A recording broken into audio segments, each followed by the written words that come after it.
Here we go. All right, welcome everyone. Hope everyone's doing okay. How are you both? Biddle's back. Yay! Biddle, how you doing? I'm doing great. Thanks for having me. And for those who don't recognize me, I grew a beard while I was on my paternity leave. So same guy, just with a beard now. So thank you. Good to make sure. Good to make sure. And Boyd, how you doing? Yeah, pretty good this morning. A little bit earlier than I normally like to be up, but you got a lot of energy. I'm excited. So thank you for having me. Oh god. Well, thank you for getting up early to join us. And I have to say, guys, there's one thing I just realised. Did you know it's 100 days before Christmas? I just want to throw that out there. I saw it on Instagram and I was like, "What? How is it only 100 days away? That's insane." Anyway, let's get into it. So, welcome everyone to the Keys to AWS Optimization, the show where we share stories, concepts, and solutions to help you unlock your cost optimization at AWS. My name is Stephanie Gooch. I am a commercial architect at AWS, and I focus on telco customers. So I help them optimize their spend, look after cost culture, and do anything around kind of the optimization space. Yeah, and hi, co-host here, Michael Biddle. I'm a commercial architect supporting our global and strategic accounts. I've been with AWS here for a little over 8 years and work very closely with Steph to help our customers save money. And we're joined here by Boyd, who is our go-to-market leader for Spot. Boyd, why don't you introduce yourself to our audience? Sure. Boyd McGeechy, the accent is from Australia. If you've not already worked that out, I'm glad we have a British person here to create some differentiation. I've Yeah. been working at AWS for about 9 years in total. In that time, I've done a bunch of different roles from I did sales initially. So I was doing technical sales in Sydney, really enjoyed working with startups. And so when I got the opportunity with AWS to move to San Francisco, the central location for startups, I jumped on that opportunity. And Michael, I think that's when I might have first met you. And so I was doing that for a little while, and then I came across a very small startup at the time that was looking to try to help customers use Spot in production. It seemed absolutely wild to me, but after looking into the technology, it seemed completely realistic, and that sort of started my journey in helping customers adopt Spot 6 years ago. 6 or 7 months after I joined the startup, AWS acquired that company.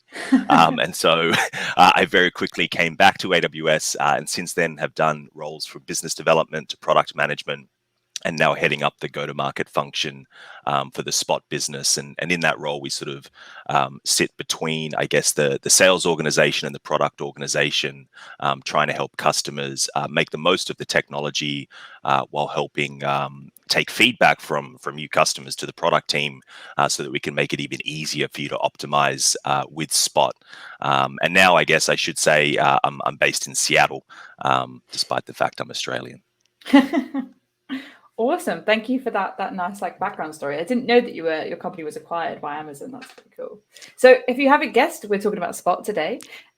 Something that I am very excited to talk about because, to be honest, it's not my big subject area. So I'm looking forward to picking both Michael and Boyd's brain. A lot to learn. So as always as well, if you have questions or comments, then please feel free to drop them in the chat. Just reading one now that caught my eye. How is it 100 days to Christmas? It's what the internet told me. That's what I just read. I didn't validate it. I think it is. I think it is. While you're chatting, I will check. So yeah, talking about Spot today. So please, questions, comments you have in the chat, if we'll try to answer them, or if you have any generic kind of questions about optimization you would like to know from us, then please do that. But if you're also in here and you're like, what are we talking about? What is this thing called Spot? Boyd, do you mind giving us a bit of an overview of what Spot is, the kind of basics around it? Yeah, sure. So the core concept of Spot, if you think about EC2, right, the Elastic Compute Cloud is we know we need to have spare capacity available in order for customers to be able to leverage EC2 in an on-demand fashion, right? So when you come and call an API, you want to get a response saying we're giving you a server in a couple of seconds and have that server up and running, in seconds through to low single-digit minutes. And in order to do that, we have to have a lot of spare capacity, right? That's sort of a core concept of cloud. And so many years ago, we realized, in fact, this was way back in 2009, if you'd believe that. Certainly, we're seeing a lot more people talking about Spot these days. But the core concept is, if we're going to have spare capacity, can we create a win-win situation, right, for workloads that maybe don't have the same level of criticality, or maybe, as we'll talk about, have more flexibility in the infrastructure they're willing to use, and say, well, if we have to have spare, why don't we sell that spare to customers at a significant discount over the on-demand price, and say, well, if we need it back to deliver that elasticity for those, on-demand or savings plan customers, we can do that. Right. And so that's the win-win situation that we set up. In order to deliver elasticity, we need spare. So why don't we make that spare available to you at a super cheap price, up to 90% off the on-demand price? But then, the big sort of caveat is, well, when we need that server back, you need to be able to handle us taking it off you. Yeah. And so that's the big part of Spot that makes it both difficult and powerful. Nice. And Biddle, is that something you bring into conversations with customers a lot? Do you start off with that 90% saving and then kind of go down but the caveats are after? Yeah, the way I look at Spot is similar to what Boyd said. It's kind of like our remnant inventory. We need it to be elastic with our services. Kind of like if you were to be going to a sporting event and you bought a ticket, maybe in the first quarter of the event, you're getting a seat that would otherwise be unsold, so you're getting it at a pretty good rate. That's kind of how we approach Spot here too. And when I have my customer discussions, what I like to look at are like, we don't want to go everything with Spot right away, because it's like anything. There's a little bit of learning curve if you're new to it, although it is something we can confidently get you to. So we like to isolate different workloads that are maybe not quite as persistent within your account that we can start out with, maybe even start with dev and test. Those are pretty common areas where we start to begin the conversation. Nice. So I remember back when I was taking the Amazon essay cert a few years ago, and when I was reading about Spot, it seemed quite daunting because there was a lot of things about bidding going on. Now, I was talking to Boyd before this call about it, so I'm setting him up here. But what happened to bidding? What's going on with that? Do we still need to worry about this? No. So in this is one of the biggest things, when we talk about Spot, people get worried about interruptions, and they get worried about having to do bidding.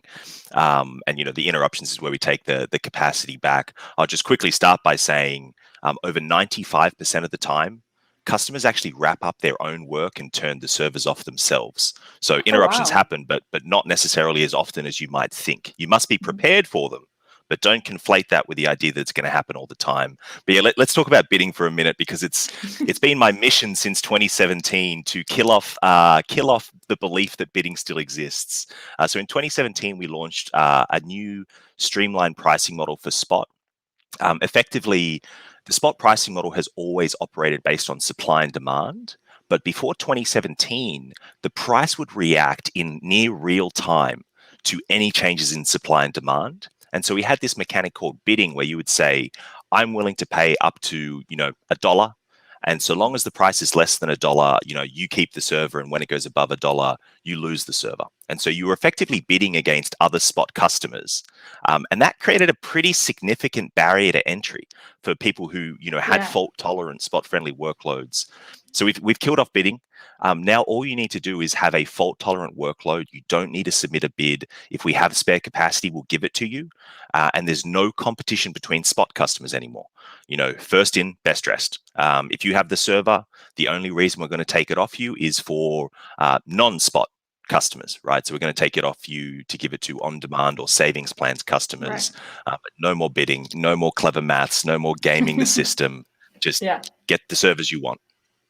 Nice. And can you just explain, maybe just briefly, what fault tolerant workloads mean to people who aren't really sure?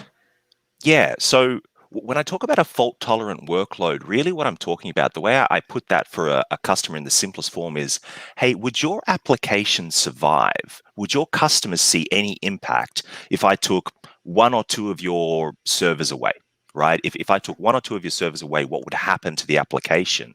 And a fault-tolerant application is going to respond to that by scaling up a new server, and your users never be the wiser, right? Or at least most of the time never be the wiser. Maybe you have to do a little bit of reprocessing if you're doing big data or batch computing workloads. But most of the time, the whole point is you can gracefully handle losing a server, and you will automatically replace it. So very often it couples tightly, Steph, with just being scalable. Most customers that are scalable have very often designed for fault tolerance, because you need to be able to take servers out of commission to scale down and put them into commission to scale up. Very similar concepts in order to be able to use Spot successfully. Right. Okay, cool. So I'm thinking that there might be a kind of really good opportunity for containers to use with Spot. Is that something that I mean, Biddle, if I could get over to you as well, is that something that you lead with a lot of customers, or have you seen a lot of customers kind of use Spot for that? Absolutely. I mean, right, when you look at containers, you're setting your ideal number of nodes or instances within your group, right? And so back to Boyd's point, fault tolerant, self-healing, containers by nature Mhm. are kind of one of our more self-fulfilling, self-healing types of offerings we have. So great use case for that. As a matter of fact, if you look at one of our top partners that we work with, Spot.io, owned by NetApp, their product they have called Ocean manages containers specifically and makes it really easy for customers. So there's a very good relationship there with those two. Yeah. The one thing I'd say, aside from fault tolerance, I've talked about taking servers off you a lot. And so what containers are really good at, right? What they were designed for is you can run a container on your laptop, you can run a container on EC2, you can run a container through Fargate, you can run it anywhere. And so the extra thing that we ask you to do for Spot, if you want to run, a production application, is say, well, hey, listen, if the absolute best server for your application isn't available, there's probably a backup or two or three that work for you just fine. And so containers are really, really good at that because they can be flexible, right? If you can run on an M5.2XL, you can probably run on an R5.2XL as well. Very few applications are going to break if we give them extra memory. And with that Right. container, you've got everything packed up to just deploy it rapidly wherever you want. Oh, nice. There you go. So call to action today. Have a look at your accounts. Have you got containers? Could you maybe take advantage of that? I'm going to reiterate that 90% saving that you can get with Spot by moving over to containers. So with the interruption stuff, is there a good way of kind of preparing for that? Or is it kind of just like it's internal how your application be built, or is there stuff that people can take advantage of to figure out what's going to go on with interruptions? Yeah, so I mean, it certainly is partially in how you design the application, right? If you're storing a lot of state on the individual servers, right, so you're not designing stateless applications, it's not going to work as well because you're going to have to recover that data before you can move forward. So if you're designing sort of web applications, that type of thing, we talk about designing for statelessness. Then when we talk about big data or high performance computing workloads, then we talk about trying to design in such a way that the cost of an interruption, right? The amount of reprocessing you have to do is as small as possible. So Mapbox presented at reInvent. They said, we just try to chunk up data so that we never lose more than 20 minutes of work if an interruption happens. That helps them be super cost effective and get work done incredibly quickly for their grid workloads, that type of thing. But I will quickly add, we also have two features that are really useful for handling interruptions. One of them is called the instance termination notification. So we give you 2-minute warning, right? So you can find out 2 minutes ahead of time what's going on. But we also now have this thing called the rebalance recommendation. Okay. We don't have a specific time when we'll give that to you, but most of the time it's significantly ahead of that 2-minute warning. The difference being a rebalance recommendation is saying, hey, we think this is likely to going to be interrupted in the near future, so maybe start moving away. And that helps customers potentially do things like, maybe flush logs to a persistent storage service, maybe do a checkpoint, or maybe just start a new server so that by the time we take that one off them, they've already got a new one into production, so there's no drop in the overall throughput of their application. Awesome. Okay, so we've already mentioned containers, but I know there's a couple of standout ones that we want to encourage people to start to look at Spot as an option. And as well, I'm going to pop in the chat a workshop, which is just kind of a separate thing. I don't know, Boyd, if you want to give any kind of brief overview of what happens in the workshop, but something to look at that you can go away and do yourself, or if you're working in more of the kind of finance manager side, you want to pass this on to developers. It's a really good resource. Yeah, so this has all of the most common workloads that we suggest running on Spot in it these days. So if you're using EKS or ECS or EMR, AWS native solutions, and also things like Monte Carlo simulations, that type of thing. So these are self-paced labs. If you show up to our summits and our reInvent, that type of thing, and you go to the labs and the workshops, we're actually running these there. And so these are really, you can just pick them up and do them yourself at your own pace. Or if you'd like to, feel free to ask your account team and say, hey, we want to do a workshop. Can you bring the Spot team in? Because we actually have people like myself, well, people far more talented than myself, who come and actually help you do a half day or a full day immersion day where we'll run through these workshops and actually support you doing them. And that's totally free, right? It's all about helping you get the most value out of the cloud, or you can just do it in your own time. Nice. And if you do want to reach out and want to find out a bit more from us about this information, please feel free to email us at costoptimization@amazon.com. We can pass you through to Boyd. We can pass you through to kind of those immersion day, maybe some links if you're not sure who to go to. So my favorite thing to look out for, and because it's very, very simple, and even Boyd said he's bored of this concept as a solution, is whenever a customer's like, okay, we want to try and find some opportunities for Spot, I always look for Jenkins, because there's a Jenkins plugin that I will try and link to now, which is super easy and kind of does all the hard work for you.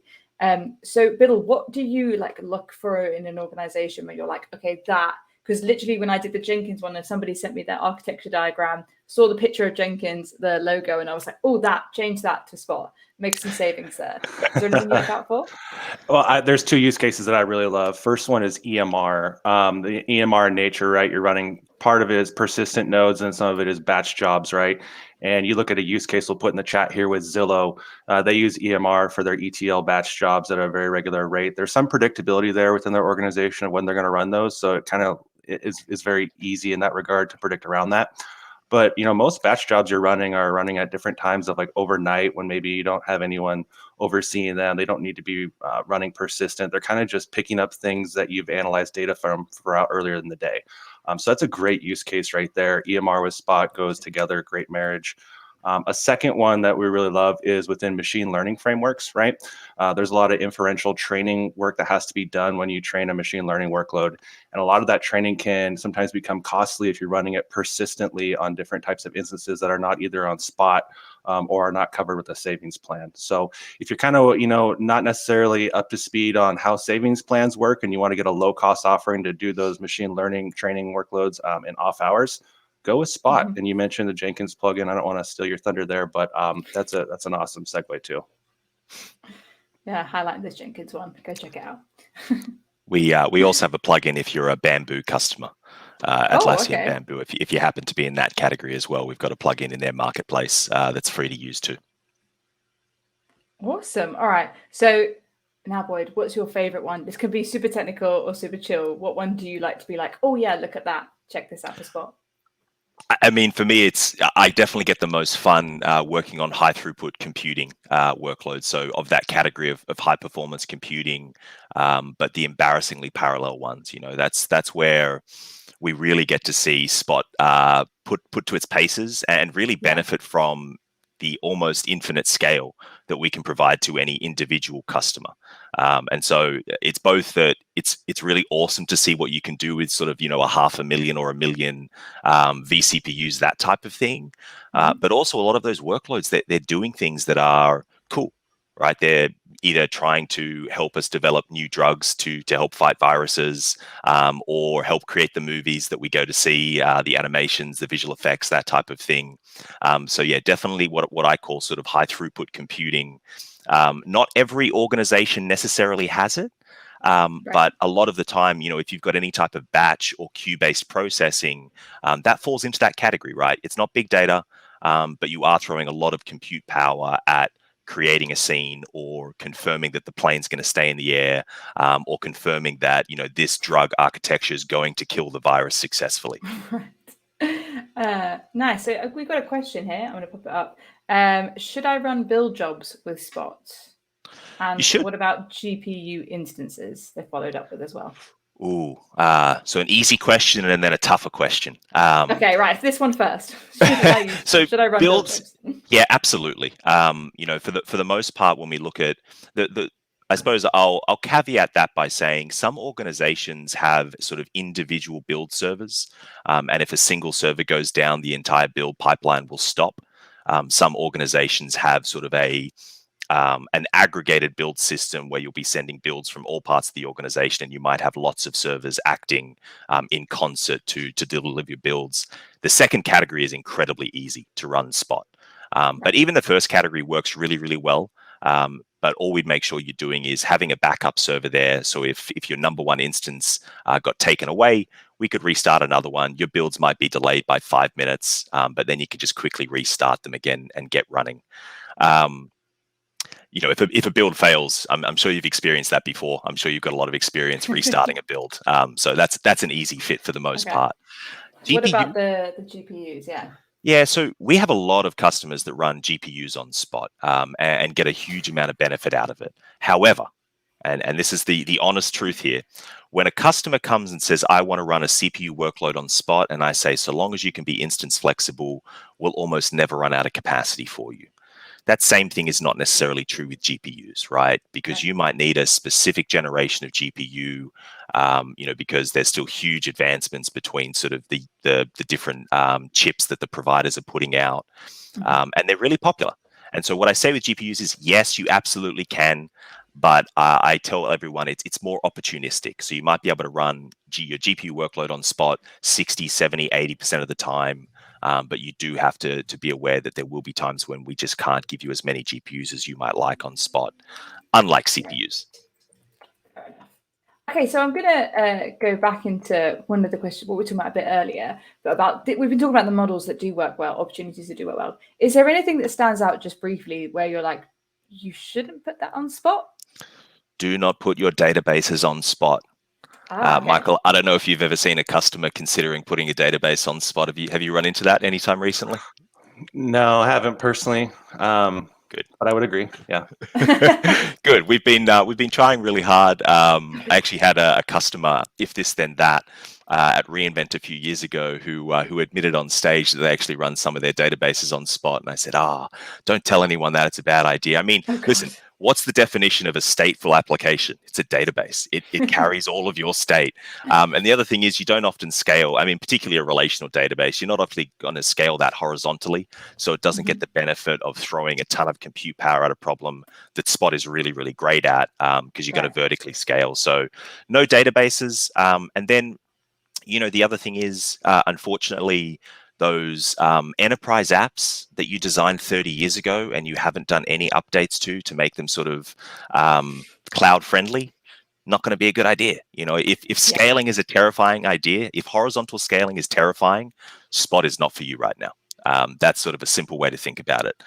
So if you haven't considered horizontal scaling for your application because it's just not going to work, you're probably not going to handle interruptions very well unless you're willing to just wait, right? We talk about you've got to be instance flexible, time flexible, or region flexible. Nobody's time flexible. Everybody wants their work done straight away. So you've got to pick one of the other two most of the time. Yeah, definitely. Okay, so rounding off the conversation, I do want to hear some customer success stories. So as I said, I'm newish to the world of Spot. And so now I'm learning more and I've been doing some more research into it. I'm starting to suggest it more and more to my customers. But Biddle, have you got any really good success stories that you can share with us that you're like, this is something really proud of, where they migrated a lot or showed them the opportunity for Spot? Well, I have one that I've always thought is a really great case study here. I wasn't personally in with it, but we've kind of internalized it quite a bit amongst our different various talent pool here because it's a great story. Is with Lyft.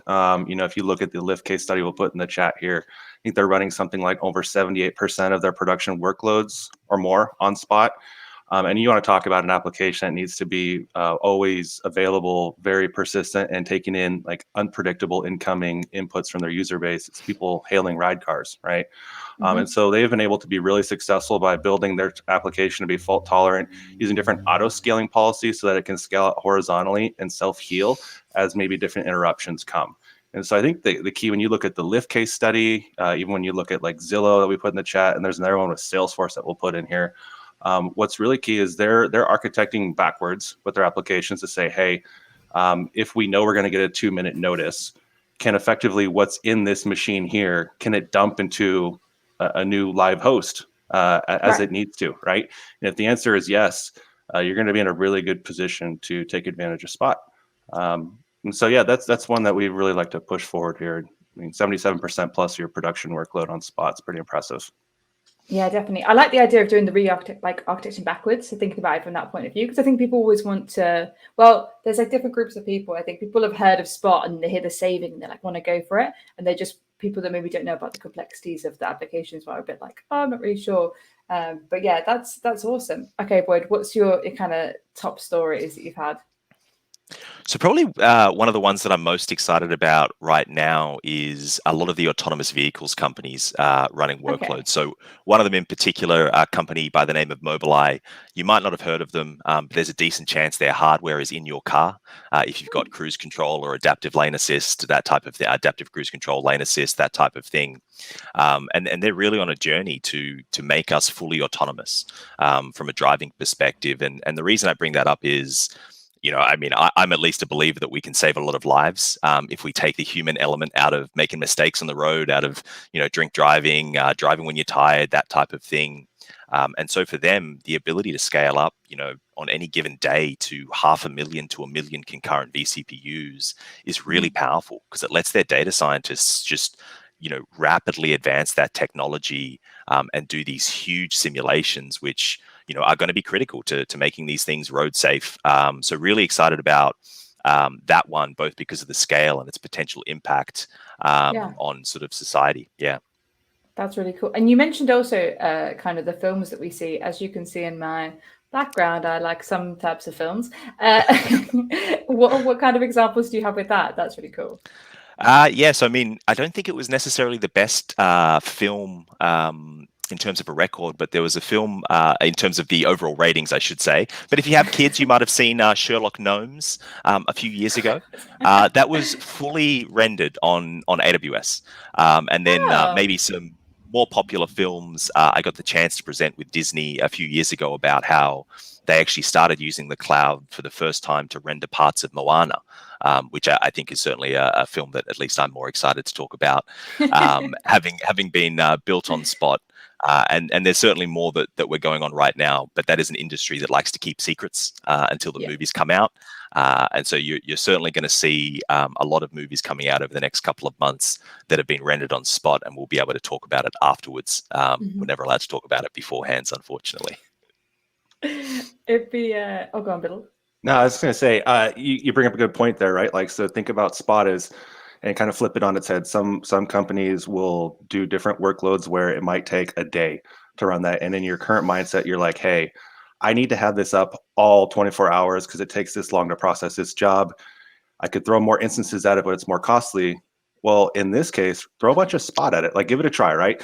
Throw like 4 times the amount of instances at it, maybe size it up a bit, and see if you can get that workload done in like 1 to 3 hours instead of a 24-hour run.